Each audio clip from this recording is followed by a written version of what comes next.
In 1956, the U.S. Navy deployed Landing Ship Dock 32, the Speigel Grove, as part of a fleet of amphibious transport ships. She was decommissioned in 1989, and shortly thereafter plans to make her an artificial reef offshore Key Largo were begun. At 510 feet long and 80 feet across her beam, the Speigel Grove is the largest ship ever sunk intentionally as an artificial reef. She's as long as a 50-story building is tall. It took 8 years and more than $1 million to bring the vessel to Key Largo.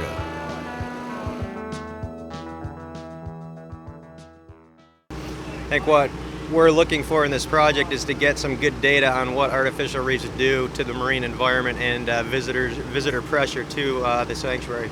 Once in place, a team of about 50 mostly volunteer workers spent 3 days in difficult, sometimes dangerous conditions preparing her for sinking.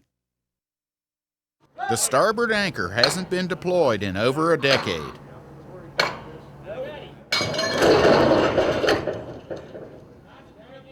Larry, get the hell out! Let her go! Larry, go! You gotta stop this. You gotta stop that motion.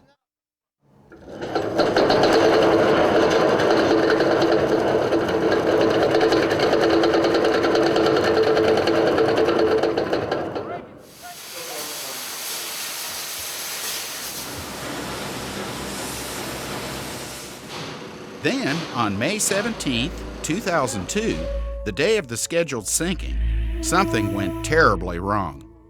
Incorrect calculations caused the vessel to sink hours before the scheduled time.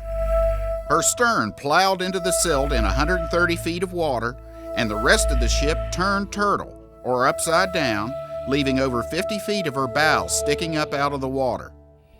The next day, Chuck Hayes and I met John Hallis and Dave Score of the Marine Sanctuary to install mooring buoys on the site. Barely a day after the rollover, the Speigel Grove is already attracting fish. These silversides attract barjack, barjack attract barracuda, and the food web develops.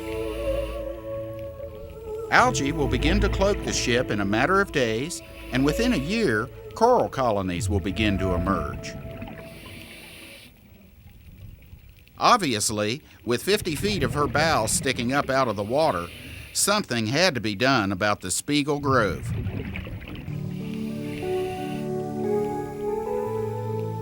The Key Largo community pulled together and hired Resolve Towing and Salvage of Fort Lauderdale to turn this upside-down disaster into a functional dive site. Finally, on June 10, 2002, after weeks of planning, the Resolve crew, aided by dozens of volunteer workers, sank the Speigel Grove on her starboard side in 130 feet of water. The Speigel Grove is a monument to the never-say-quit attitude of the Key Largo community.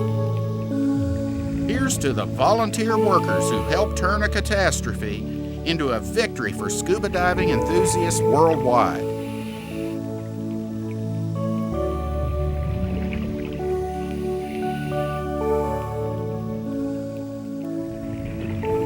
The 130-foot depth and unpredictable currents on DIXIE Shoal make the Speigel Grove a potentially difficult dive.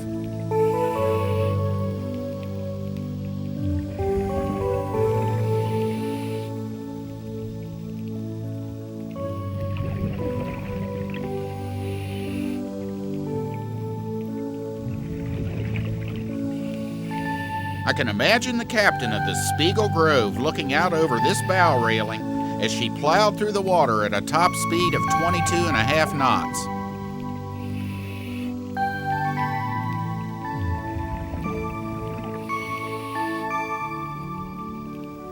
Now that we've seen one of the largest artificial reefs in the world, let's check out one of the smallest. Located in 8 feet of water a little less than a mile seaward of Cocoa Plum Beach in Marathon, the discarded frame of an automobile has become an interesting fish haven. This unauthorized artificial reef illustrates the fact that fish are attracted to any type of structure that affords protection from predators.